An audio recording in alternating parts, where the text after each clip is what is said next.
नमस्कार दोस्तों, टेंटेक चैनल में आपका स्वागत है। दोस्तों, आज सीडीएसएल ने क्वार्टर फोर फाइनेंशियल ईयर 2026 का नतीजा घोषित किया है। तो इस वीडियो में हम डिटेल में डिस्कशन करेंगे कि इसका नतीजा कैसा रहा, क्या आगे आने वाले समय में इस नतीजे का इस कंपनी के शेयर में पॉजिटिव इंपैक्ट पड़ते हुए दिख सकता है या निगेटिव इंपैक्ट पड़ते हुए दिख सकता है। इन सभी चीजों के बारे में इस वीडियो में हम डिटेल में बात करेंगे। तो दोस्तों, आप वीडियो में अंत तक बने रहिएगा और अगर कहीं पे कुछ चीजें नहीं समझ में आती तो कमेंट करके भी आप पूछ सकते हैं। सबसे पहले हम लोग बात कर लेते हैं यहाँ पे कंपनी के क्वार्टर फोर के नतीजे के बारे में।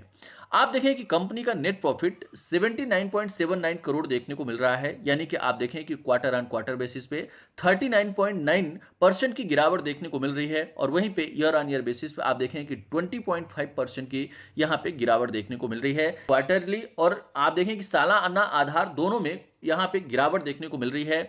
उसके साथ रेवेन्यू की बात करें तो 262.85 करोड़ देखने को मिल रहा है, यानी कि रेवेन्यू में क्वार्टर ऑन क्वार्टर बेसिस पे 13.6 यानी कि 13.6% की गिरावट देखने को मिल रही है। लेकिन वहीं पे ईयर ऑन ईयर बेसिस पे देखें तो 17.1% का इंप्रूवमेंट देखने को मिल रहा है, यानी कि रेवेन्यू में लगभग 13% का क्वार्टर ऑन क्वार्टर बेसिस पे गिरावट है, लेकिन सालाना यानी ईयर ऑन ईयर बेसिस पे 17% से ज्यादा का उछाल देखने को मिल रहा है। वहीं पे अगर इबिडिटा की बात करें तो 116.75 करोड़ देखने को मिल रहा है, यानी कि क्वार्टर ऑन क्वार्टर बेसिस पे 27.5 करोड़ की गिरावट है, जबकि वहीं पे ईयर ऑन ईयर बेसिस पे 6.7% की यहां पे बढ़ोतरी देखने को मिल रही है। अब यहां पे अगर हम मार्जिन की बात करें तो आप देखें कि क्वार्टर ऑन क्वार्टर और ईयर ऑन ईयर बेसिस दोनों में मार्जिन में गिरावट देखने को मिल रही है।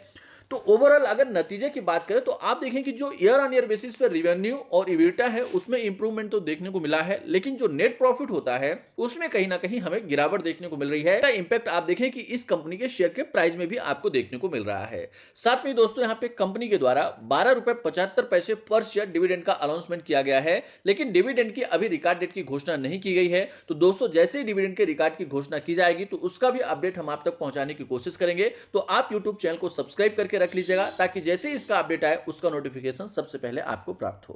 दोस्तों, अगर यहां पे हम बात करें तो आप देखें कि इस कंपनी का शेयर 1272 पे क्लोज होते हुए दिखा है, यानी आप देखिए कि सीडीएसएल कंपनी में अच्छी ग्रोथ तो देखने को मिली, लेकिन कुछ समय से कंसोलिडेशंस देखने को मिल रहा है। आप देखिए 2020 के आसपास इस कंपनी का शेयर 135 रुपए के आसपास था और वहां से अच्छी ग्रोथ देखने को मिली और 2024 तक में इस कंपनी का शेयर 1100% से ज्यादा का रिटर्न देते हुए दिखा।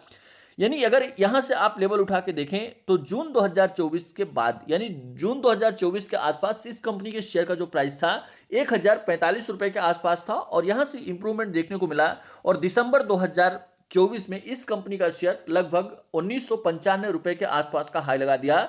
यानी कुछ ही समय में एक तरफा अच्छी खासी तेजी देखने को मिली, लेकिन आप देखें कि 2025 में फिर यहां पे करेक्शन देखने को मिला, फिर से इस कंपनी के शेयर का प्राइस लगभग 1045 के आसपास का लो लगाया। यानी आप देखें कि 1045 के लेवल को जब ये क्रॉस किया तो यहां पे बड़ा मोमेंटम देखने को मिला, फिर से ऊपरी स्तर से शेयर में करेक्शन आना चालू हुआ और लगभग 1045 के आसपास का लो लगाया। उसके बाद आप देखें कि 785 पॉइंट की बढ़त देखने को मिली, यानी कि अगर आप परसेंटेज बेसिस में देखें तो 75% के आसपास का उछाल इस कंपनी के शेयर में यहां पे देखने को मिला। तो अब आप देखिए कि अभी फिर से यहां पे कंसोलिडेशंस देखने को मिल रहा है और इसके शेयर का प्राइस रिसेंटली आप देखिए कि 1100 के आसपास का लो लगाया। अभी इसका जो प्राइस है वो 1272 रुपए के आसपास देखने को मिल रहा है। तो अब हमें यहां पे ध्यान रखना होगा कि सीडीएसएल कंपनी के लिए जो इंपोर्टेंट सपोर्ट लेवल निकल के आ रहा है वो 1045 निकल के आ रहा है। यानी दोस्तों, अभी जब तक इस कंपनी का शेयर 1045 के ऊपर टिका हुआ है सीडीएसएल के लिए पॉजिटिव ट्रेंड बन सकता है, और अगर सीडीएसएल का शेयर 1045 के लेवल को ब्रेक करेगा तो यहां पे आप देखें कि इंपॉर्टेंट सपोर्ट लेवल ब्रेक होगा और अगर इंपॉर्टेंट सपोर्ट लेवल ब्रेक होता है उस कंडीशंस में इस कंपनी के शेयर में और गिरावट देखने को मिल सकती है। तो फिलहाल हमें यहां पे 1045 के लेवल पे नजर बना के रखना होगा। अभी अगर हम आरएसआई के हिसाब से देखें तो आप देखें कि इसका जो आरएसआई है वह 44 के आसपास देखने को मिल रहा है, यानी कि अभी जब तक इसका जो आरएसआई है वह 40 के ऊपर है।